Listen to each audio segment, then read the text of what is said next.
नमस्कार आपण समस्त को ओडिशा वेदर चैनल स्वागत। वर्तमान बात्या आसानी रूप नहीं सारी आहरी किछि घंटा मध्य किछि समय भितर यह गोटे सीवियर साइक्लोनिक स्ट्रॉम रूप नेब जार पवन वेग 115 रु 125 किलोमीटर मध्य जाईपारे समुद्र भितर।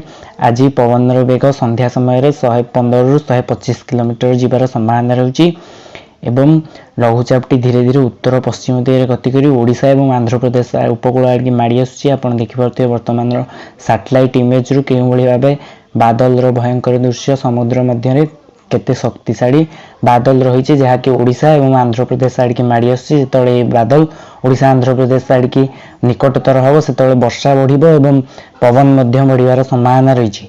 वर्तमान समय बात्याटी पुरी ठारू 1000 किलोमीटर दूर दक्षिण दक्षिण पूर्व घनीभूत रही गोटे साइक्लोनिक स्ट्रॉम हिसाब से एवं संध्या सुधा सीवियर साइक्लोनिक स्ट्रॉम रूप नेब एवं यह घंटा प्रति 13 किलोमीटर बेगर ओडिशा आड़े माड़ी आसुची एवं ओडिशार सबु बंदर रे 1 नंबर विपद संकेत जारी कराई एवं मत्स्यजीवी मानक समुद्र मध्य फेरी आसिया को कहुई कारण वर्तमान समुद्र रे पवन वेग बढ़ी सारी। 10 तारिख दिन सकाळ ओडिशार उपकूल में पवन वेग 40 रु 50 किलोमीटर एवं झटका पवन 60 किलोमीटर रहिबो एवं यह बढ़िकी 50 रु 60 एवं झटका पवन 70 किलोमीटर हबार मध्य संभावना रही एवं आज संध्या सुधा गोटे सीवियर साइक्लोनिक स्ट्रॉम रूप नेब आहरी स्पष्ट जना पड़िजिवो जे यह केउंटी लैंडफॉल करिवो।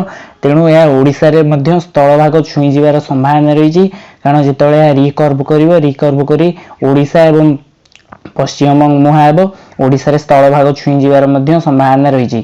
बात्या प्रभाव में पवन कम हम किंतु वर्षा प्रबल वर्षा संभावना रही जेहेतु बात्याटी बहुत बादल आणिक आसूची।